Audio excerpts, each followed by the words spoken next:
या राज्य सरकारने यशवंत सेनेच्या वतीनं 2 वेळा आमरण उपोषण करण्यात आलं। त्यावेळी जो शब्द लिखित स्वरूपात दिला होता, येत्या 3 महिन्यामध्ये आरक्षण अंमलबजावणी करतो।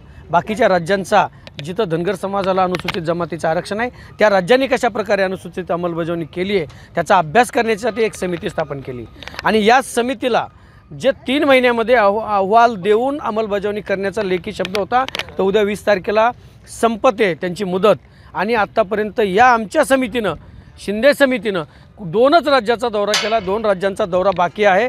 या राज्यातल्या सरकारने मला असं वाटतं त्यांची फक्त नियुक्ती केली आहे, परंतु त्यांच्यावर प्रेशर देत आहेत की लवकरात लवकर अभ्यास न करण्यासाठी त्यांना कदाचित सल्ला दिला असावा, म्हणून या समितीनं अहवाल आणखीन दिलेला नाही, आमची अंमलबजावणी झाली नाही।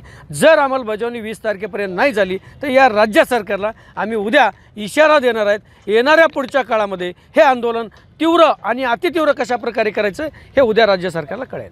मोठा मेळावा होणार आहे। आम्ही बघितलं की धनगर आरक्षणासाठी अनेक दिवसापासून जानकर साहेब बोलतायत, ते या मेळाव्याला उपस्थित असतील का? कारण ओबीसीच्या स्वरूपाने ते बऱ्याचदा पाहायला मिळाले। या राज्यातील सर्व धनगर समाजाच्या वतीने या राज्य सरकारला इशारा देण्यात येणार आहे।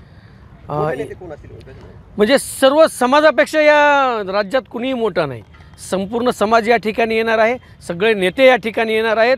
इथं वैयक्तिक कुणाचा काही कार्यक्रम नाही, समाजाच्या अस्तित्वाचा ही लढाई आहे, त्या लढाईसाठी सगळे या मैदानात उतरतील असा माझा विश्वास आहे।